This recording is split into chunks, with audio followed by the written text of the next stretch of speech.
Hello students, कैसे हैं आप लोग? बिल्कुल ठीक। अभी प्रीवियस क्लास में हम लोगों ने चेंज इन वेलोसिटी की कॉन्सेप्ट देखा था, यूनिफॉर्म वेलोसिटी देखा था, नॉन यूनिफॉर्म वेलोसिटी देखा था।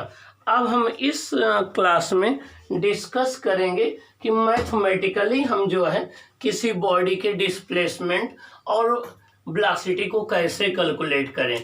तो आइए हम देखते हैं कि हम लोग कैसे कैलकुलेशन करेंगे। टॉपिक है आपका mathematical analysis of motion. Means अब हम डिस्कस करने जा रहे हैं कि कोई बॉडी अगर यूनिफॉर्म वेलोसिटी से मूव कर रही होगी तो उसकी हम वेलोसिटी कैसे फाइंड आउट करेंगे, उसकी पोजीशन कैसे फाइंड आउट करेंगे, उसका डिस्प्लेसमेंट कैसे फाइंड आउट करेंगे। अब हम डिस्कस करने जा रहे हैं कि जब भी कोई बॉडी यूनिफॉर्म वेलोसिटी से मूव कर रही होगी तो उसका हम डिस्प्लेसमेंट कैसे फाइंड आउट करेंगे, उसका हम एक्सेलरेशन कैसे फाइंड आउट करेंगे, ये हम डिस्कस करेंगे। देखिए स्टेप 1, ये कोई एक ऑब्जर्वर है, ये कोई एक ऑब्जर्वर है जो कि ओरिजिन ओ पर खड़ा हुआ है। ये ओरिजिन है या रेफरेंस पॉइंट है, ये ओरिजिन है या रेफरेंस पॉइंट है। और इस ऑब्जर्वर से यक्स नॉट डिस्प्लेसमेंट पर, इस ऑब्जर्वर से यक्स नॉट पोजीशन पर कोई एक ऑब्जेक्ट थी। ऑलरेडी ये ऑब्जेक्ट यहाँ पर थी यक्स नॉट पोजीशन पर। इसकी पोजीशन क्या थी? यक्स नॉट थी। और ये यहाँ से चलना स्टार्ट की, हमने ऑब्जर्वेशन लेना यहाँ से शुरू किया। तो जहां से ऑब्जर्वेशन लेना शुरू करते हैं जिस पोजीशन से, उसको t इक्वल टू 0 मानते हैं, उसको हम t इक्वल टू 0 या इनिशियल पोजीशन मानते हैं। तो देखिए t इक्वल टू 0 हम सेकंड हमने यहाँ पर कंसीडर किया, ये इसकी इनिशियल पोजीशन हो गई। अब यहाँ पर एक बात ध्यान रखेंगे, ओरिजिन अलग है और बॉडी का स्टार्टिंग पॉइंट अलग है।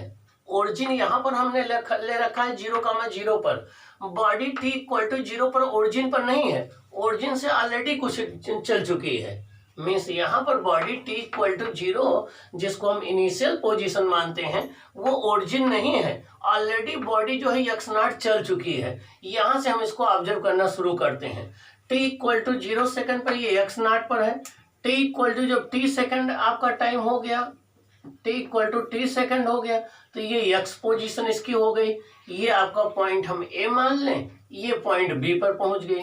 t इक्वल टू जब t1 सेकंड हो गया, t इक्वल टू आपका t1 सेकंड आ गया तो ये बॉडी यहाँ पर C पॉइंट पर पहुंच गई। तो देखिए पोजीशन इसकी चेंज हो रही है, पहले बॉडी x नॉट पर थी, फिर x पर आ गई, फिर x1 पर आ गई, पोजीशन इसकी चेंज हो रही है। राइट साइड को हमने पॉजिटिव ले लिया, ये पॉजिटिव डायरेक्शन है। अब हमें देखना है कि अलग अलग टाइम इंटरवल में इस बॉडी की वेलोसिटी क्या होगी। चलो हम पहला टाइम इंटरवल कंसीडर करते हैं, t इक्वल टू 0 से t equal to t second. ये पहला टाइम इंटरवल हो जाएगा, पहला टाइम इंटरवल होगा t इक्वल टू 0 से t equal to t second. अब हमें इसमें इसकी वेलोसिटी निकालनी है। तो देखिए velocity of object in time interval t equal to 0 to t equal to t second. अब वेलोसिटी होता है यहाँ पर हमारा t1 ये हो गया, t1 ये हो गया और t2 ये हो गया। अब हम वेलोसिटी निकालने के लिए ये देखेंगे कि बॉडी की इस टाइम पर पोजीशन क्या है। तो इस टाइम पर पोजीशन क्या है? x है, और इस टाइम पर पोजीशन क्या है? x नॉट है। तो डिस्प्लेसमेंट होता है final position minus initial position.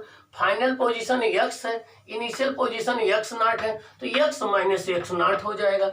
Upon time interval होता है final time minus initial time, तो t माइनस 0 तो हो जाएगा x minus x not upon t। यहाँ से हम सिंप्लीफाई करेंगे तो x इक्वल टू हो जाएगा x naught equal to B T, तो x इक्वल टू आ जाएगा x naught plus B T. इस फॉर्मूले से हम किसी बॉडी की पोजीशन फाइंड आउट कर सकते हैं जब वो यूनिफॉर्म वेलोसिटी से चल रही हो। इस फॉर्मूले से हम किसी बॉडी की पोजीशन फाइंड आउट कर सकते हैं जब वो यूनिफॉर्म वेलोसिटी से चल रही हो। कैसे चल रही हो? यूनिफॉर्म वेलोसिटी से चल रही हो। अब यहाँ पर एक बात और, अगर हम ये कंसीडर कर लें कि ये बॉडी t इक्वल टू 0 पर ओरिजिन पर थी, टी इक्वल टू जीरो पर यहाँ ओरिजिन या रेफरेंस पॉइंट पर थी, तो उस केस में एक्स नॉट क्या हो जाएगा, जीरो हो जाएगा। तो देखिए if position of the if X naught equal to zero, X naught equal to zero मतलब टी इक्वल टू जीरो पर ऑब्जेक्ट ओरिजिन पर थी, तो उसका एक्स जीरो था, ये ओरिजिन से हम चलना स्टार्ट की, उस और टी टाइम के बाद ये एक्स डिस्प्लेसमेंट होकर के यहाँ पहुंच गई, इस पॉइंट पर पहुंच गई। तो इस केस में एक्स नॉट जीरो हो जाएगा, तो हो जाएगा एक्स इक्वल टू क्या हो जाएगा, V T. X equal to क्या हो जाएगा, वी टी। इसका मतलब ये हो गया कि जब भी कोई बॉडी ओरिजिन से चलना स्टार्ट करेगी और यूनिफॉर्म वेलोसिटी से, तब आप displacement equal to velocity into time use करेंगे। जब वो ओरिजिन से ओरिजिन बजाय किसी दूसरे पोजीशन से चलना स्टार्ट करेगी, तो X equal to X naught plus B T use करेंगे। ओके, ये बात क्लियर। अब हम दूसरा टाइम इंटरवल ले लें।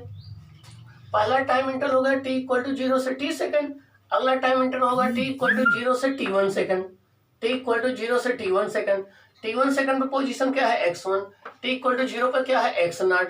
अब वेलोसिटी देखें, velocity of object in T equal to zero to T equal to T one second. Velocity तो वही रहेगी क्योंकि बॉडी यूनिफॉर्म वेलोसिटी चल रही है, तो हमने वेलोसिटी को v लिख दिया। अब टी वन टाइम पर डिस्प्लेसमेंट कितना है, टी वन टाइम पर डिस्प्लेसमेंट एक्स वन है, तो X one minus T equal to zero पर डिस्प्लेसमेंट कितना है, एक्स नॉट, तो X one minus X naught upon T one minus zero, तो हो जाएगा X one minus X naught equal to V T one, तो एक्स वन इक्वल टू हो जाएगा X naught plus V T one. इस फॉर्मूले से आप पोजीशन फाइंड आउट कर सकते हैं टी वन टाइम के बाद। इस फॉर्मूले से आप पोजीशन फाइंड आउट कर सकते हैं टी वन टाइम के बाद, जब वो यूनिफॉर्म वेलोसिटी से चल रही हो। अब उसका डिस्प्लेसमेंट कितना हुआ, पहले टी इक्वल टू जीरो पर एक्स नॉट पर थी, T equal to T one पर एक्स वन पर आ गई, तो डिस्प्लेसमेंट हो गया final position minus initial position. Final ये है, इनिशियल ये है, तो एक्स वन में से इसमें से हम इसको माइनस कर दें तो ये इसका डिस्प्लेसमेंट हो गया, तो डिस्प्लेसमेंट हो जाएगा X one minus X naught. तो देखिए x one minus X not ये डिस्प्लेसमेंट हो गया।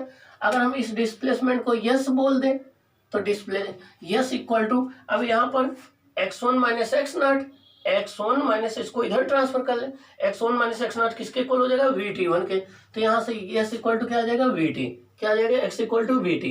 तो इस फॉर्मूले से हम डिस्प्लेसमेंट फाइंड आउट कर लेंगे, कब, जब कोई बॉडी यूनिफॉर्म वेलोसिटी से चल रही हो, क्या यूनिफॉर्म वेलोसिटी से चल रही हो। तो इन फॉर्मूले से हम डिस्टेंस पोजीशन किसी ऑब्जेक्ट की और डिस्प्लेसमेंट हम डिसाइड कर सकते हैं, फाइंड आउट कर सकते हैं, जब वो कांस्टेंट वेलोसिटी से चल रही हो, क्या कांस्टेंट वेलोसिटी से चल रही हो। अब हम एक्सेलरेशन की कॉन्सेप्ट डिस्कस करेंगे, किसकी, एक्सेलरेशन की कॉन्सेप्ट डिस्कस करेंगे। हम ये अब एक्सेलरेशन क्या होता है, जब आप बाइक चला रहे होते हैं या आप कार चला रहे होते हैं और एक्सेलरेटर लेते हैं, क्या एक्सेलरेटर लेते हैं, तो उस केस में जब आप बाइक चला रहे होते हैं या कार चला रहे होते हैं, एक्सेलरेटर लेते हैं, तो आपकी कार या बाइक की स्पीड इंक्रीज हो जाती है। लेकिन जब आप ब्रेक से अप्लाई करते हैं तो उसकी स्पीड डिक्रीज हो जाती है। इसका मतलब ये हो गया कि अब हमें देखना है कि जो स्पीड या वेलोसिटी किस रेट से चेंज हो रही है, क्या यूनिफॉर्म रेट से चेंज हो रही या नॉन यूनिफॉर्म रेट से चेंज हो रही। हमें rate of change of velocity की बात करनी है, क्या rate of change of velocity की बात करनी है। तो जहां कहीं भी वेलोसिटी चेंज हो जाती है वहीं एक्सेलरेशन इन्वॉल्व हो जाता है। अब वो वेलोसिटी चेंज चाहे मैग्नीट्यूड मीन्स स्पीड के चेंज होने की वजह से हो, चाहे वो डायरेक्शन के चेंज होने की वजह से हो, चाहे दोनों के चेंज होने की वजह से हो, तो जहां कहीं भी वेलोसिटी चेंज होगी वहीं एक्सेलरेशन आ जाएगा। और एक्सेलरेशन को हम डिफाइन करते हैं rate of change of velocity से। आइए हम देखते हैं एक्सेलरेशन को कैसे डिफाइन करेंगे। एक्सेलरेशन को ए से डिनोट करते हैं, एक्सेलरेशन को ए से डिनोट करते हैं। ये ऑलवेज एक वेक्टर क्वांटिटी है, ये ऑलवेज एक वेक्टर क्वांटिटी है। तो कैसे डिफाइन करेंगे, the rate of change of velocity of an object is called acceleration of the object. The rate of change of velocity of an object is called acceleration of an object. किसी भी object की velocity किस rate से change हो रही है ये उसका एक्सेलरेशन कहलाती है। किसी भी ऑब्जेक्ट की वेलोसिटी किस रेट से चेंज हो रही है ये उसका एक्सेलरेशन कहलाती है। अब एक्सेलरेशन एक वेक्टर क्वांटिटी है। एक्सेलरेशन इक्वल टू होता है change in velocity upon time interval.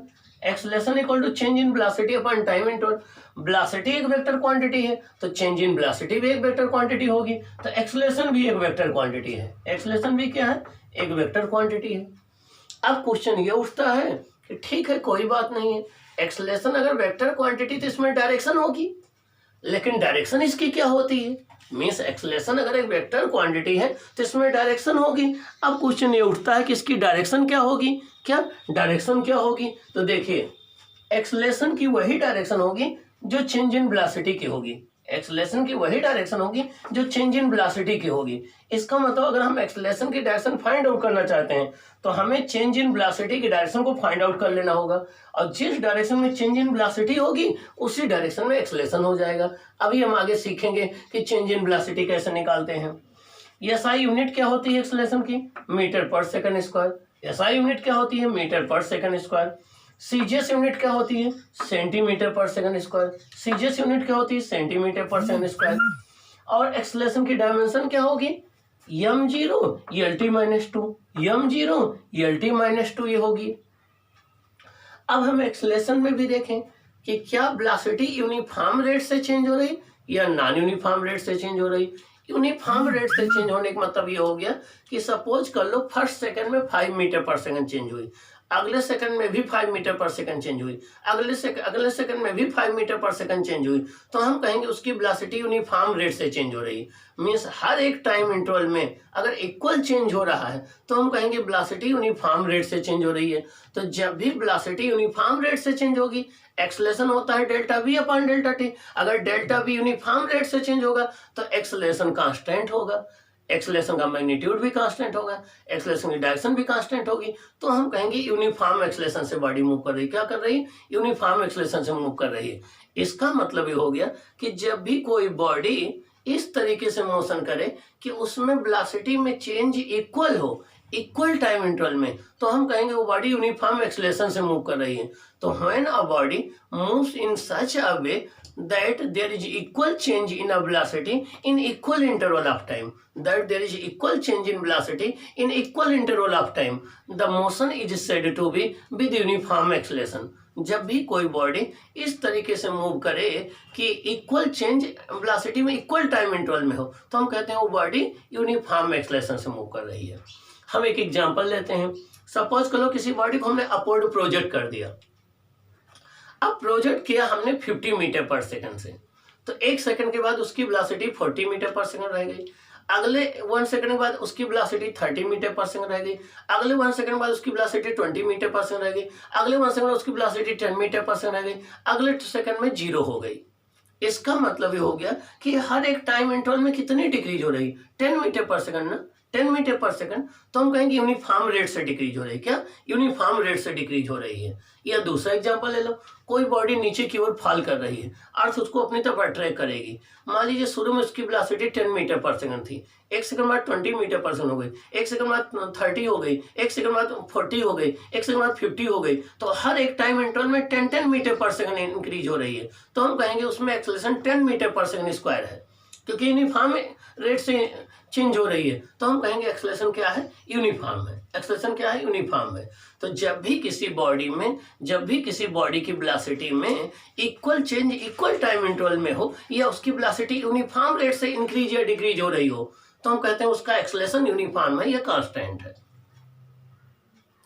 अगर यूनिफॉर्म रेट से इंक्रीज हो रही होगी तो उसको एक्सेलरेशन कहेंगे, यूनिफॉर्म रेट से वेलोसिटी डिक्रीज हो रही हो तो उसे रिटार्डेशन बोलते हैं। ओके, तो when an object moves in such a way that there is equal change in velocity in equal interval of time, there is equal change in velocity in equal interval of time, the body is said to be moving with uniform acceleration। जब भी कोई body इस तरीके से move करे, उसकी velocity में equal change हो इक्वल टाइम इंटरवल में, तो हम कहते हैं वो बॉडी यूनिफॉर्म एक्सेलरेशन से मूव कर रही है। किससे मूव कर रही है? यूनिफॉर्म एक्सेलरेशन से मूव कर रही है। और यूनिफॉर्म एक्सेलरेशन से जब कोई बॉडी मूव करती है तो उसके एक्सेलरेशन का मैग्नीट्यूड और डायरेक्शन दोनों फिक्स रहता है। एग्जांपल है मोशन अंडर ग्रेविटी। जब किसी बॉडी को आप अपवर्ड प्रोजेक्ट करते हैं या डाउनवर्ड प्रोजेक्ट करते हैं तो उसमें एक्सेलरेशन ड्यू टू ग्रेविटी की इक्वल होता है। और स्मॉल हाइट के लिए हम एक्सेलरेशन ड्यू टू ग्रेविटी की वैल्यू को कांस्टेंट मान सकते हैं। तो motion under gravity uniform accelerated motion का एग्जांपल है। और जब कोई बॉडी यूनिफॉर्म एक्सेलरेशन में होती है, यूनिफॉर्म एक्सेलरेशन से मूव करती है, तभी हम इक्वेशन ऑफ मोशन अप्लाई करते हैं। अगर वो नॉन यूनिफॉर्म एक्सेलरेशन से मूव करेगी तो इक्वेशन ऑफ मोशन अप्लीकेबल नहीं होंगे। तो आइए देखते हैं कि एक्सेलरेशन क्या है। अब एक एवरेज एक्सेलरेशन है, एक इंस्टेंटेनियस एक्सेलरेशन है, एक यूनिफॉर्म एक्सेलरेशन है, एक नॉन यूनिफॉर्म एक्सेलरेशन है। ओके, एवरेज एक्सेलरेशन होता है total change in velocity upon time interval. Average acceleration होता है total change in velocity upon time interval, और चेंज इन वेलोसिटी होता है final velocity minus initial velocity upon t2 minus t1। मतलब t1 time पर velocity v1 थी, t2 time पर velocity v2 थी, तो change in velocity v2 minus v1 हो जाएगा, टाइम इंटरवल हो जाएगा t1 t2 माइनस t1। तो एवरेज एक्सेलरेशन होता है the ratio of the change in velocity upon time interval is called average acceleration. और एवरेज एक्सेलरेशन हमेशा एक टाइम इंटरवल में निकाला जाता है, एक पर्टिकुलर टाइम पर नहीं, एक टाइम इंटरवल में कैलकुलेट किया जाता है। तो the ratio of the change in velocity upon time interval is called average acceleration. Average acceleration equal to हो जाएगा delta v upon delta t। अब इंस्टेंटेनियस एक्सेलरेशन क्या होता है? किसी एक पर्टिकुलर सेकंड पर, एक पॉइंट ऑफ टाइम पर किसी बॉडी का जो एक्सेलरेशन है वो उसका इंस्टेंटेनियस एक्सेलरेशन कहलाता है। इंस्टेंटेनियस एक्सेलरेशन होता है ai equal to limit delta t tending to zero या limit delta t approaches to zero, limit delta t approaches to zero delta v upon delta t equal to dv upon dt equal to dv upon dt। इसका मतलब ये हो गया limit delta t approaches to zero का मतलब होता है time interval very small very small very small हमने ले लिया है। तो उस केस में जो dv अपॉन dt है ये कहलाता है इंस्टेंटेनियस एक्सेलरेशन। तो जब भी इंस्टेंटेनियस एक्सेलरेशन हमें फाइंड आउट करना होता है तो वेलोसिटी को हम टाइम के रेस्पेक्ट में डिफरेंशिएट कर देते हैं, तब हमें इंस्टेंटेनियस एक्सेलरेशन आता है। तो किसी भी बॉडी का एक पर्टिकुलर पॉइंट पर या एक पर्टिकुलर स्टैंड पर जो एक्सेलरेशन होता है उसे हम इंस्टेंटेनियस एक्सेलरेशन कहते हैं। क्या कहते हैं? इंस्टेंटेनियस एक्सेलरेशन कहते हैं। जब भी आपको ना मेंशन किया जाए तो एक्सेलरेशन मतलब इंस्टेंटेनियस एक्सेलरेशन ही आप समझेंगे। ओके, तो the acceleration of a moving object at a particular instant is called instantaneous acceleration. अगला है आपका non uniform acceleration. Non uniform acceleration का मतलब हो गया जब भी किसी बॉडी की वेलोसिटी नॉन यूनिफॉर्म रेट से चेंज हो रही हो। सपोज कर लो फर्स्ट सेकंड में वो 10 मीटर पर सेकंड स्क्वायर चेंज हुई, अगले सेकंड में वो 20 मीटर पर सेकंड चेंज हो गई, अगले सेकंड में वो 30 मीटर पर सेकंड चेंज हो गई, तो हम कहेंगे वो नॉन यूनिफॉर्म एक्सेलरेशन से मूव कर रही है। क्या? नॉन यूनिफॉर्म एक्सेलरेशन मूव कर रही। आप किसी क्राउडेड रोड में कार लेके जा रहे हैं तो आप नॉन यूनिफॉर्म एक्सेलरेटेड मोशन में चलेंगे, कभी स्पीड ज्यादा होगी, कभी कम होगी, कभी वेलोसिटी इंक्रीज करेगी, कभी डिक्रीज करेगी, तो आप नॉन यूनिफॉर्म एक्सेलरेशन मूव करेंगे। तो जब भी किसी बॉडी की वेलोसिटी में चेंज अनइक्वल टाइम इंटरवल में there is an unequal change in velocity in equal interval of time, then it is said that body is moving with non-uniform acceleration। जब भी किसी बॉडी की वेलोसिटी में जो change हो रहा हो वो अनइक्वल हो रहा हो इक्वल इंटरवल ऑफ टाइम में, तो हम कहते हैं वो बॉडी नॉन यूनिफॉर्म एक्सेलरेशन से मूव कर रही है। और जब कोई बॉडी नॉन यूनिफॉर्म एक्सेलरेशन से मूव करती है तो हम इक्वेशन ऑफ मोशन नहीं अप्लाई करते हैं, फिर हम इंटीग्रेशन डिफरेंशिएशन का यूज करते हैं। और जो बेसिक फार्मूला है acceleration equal to change in velocity upon time और velocity equal to change in displacement upon time, इसका यूज करते हैं। क्या करते हैं? इसका यूज करते हैं। तो ये बात आपको ध्यान रखनी है कि कोई बॉडी यूनिफॉर्म एक्सेलरेशन से मूव कर रही है, नॉन यूनिफॉर्म एक्सेलरेशन से मूव कर रही है या यूनिफॉर्म वेलोसिटी से मूव कर रही है। तो तीन तरीके के मोशन का हम डिस्कशन करेंगे। एक हम करेंगे यूनिफॉर्म मोशन मतलब यूनिफॉर्म वेलोसिटी मोशन, एक हम डिस्कस करेंगे यूनिफॉर्म एक्सेलरेटेड मोशन, एक हम डिस्कस करेंगे नॉन यूनिफॉर्म एक्सेलरेटेड मोशन। तो यूनिफॉर्म वेलोसिटी मोशन में एक्सेलरेशन जीरो होगा, velocity equal to distance displacement into time, velocity equal to displacement upon time, displacement equal to velocity into time, time equal to displacement upon velocity. ये formula use करेंगे। जब body uniform acceleration में move कर रही होगी तो हम equation of motion का यूज करेंगे, नॉन यूनिफॉर्म में होगी तो हम इंटीग्रेशन और डिफरेंशिएशन का यूज करेंगे। तो अब हम देखेंगे कि हाँ, एक बात और यहीं पर रिमाइंड करा दूं कि जब भी एक्सेलरेशन आपको देखना है किसी बॉडी में कि एक्सेलरेशन कितना है, किस डायरेक्शन में है, तो सबसे पहले ये देखना होगा कि वो एक्सेलरेशन प्रोड्यूस क्यों हो रहा है। क्या डायरेक्शन में चेंज होने की वजह से प्रोड्यूस हो रहा है या मैग्नीट्यूड में चेंज होने की वजह से प्रोड्यूस हो रहा है। अगर वो मैग्नीट्यूड में चेंज होने की वजह से प्रोड्यूस हो रहा है तो उसकी डायरेक्शन या तो वेलोसिटी के लंग होगी या वेलोसिटी के अपोजिट होगी। जब आप एक्सेलरेटर लेते हो तो उस केस में एक्सेलरेशन वेलोसिटी के लंग होता है। जब आप ब्रेक से अप्लाई करते हो तो एक्सेलरेशन वेलोसिटी के अपोजिट होता है।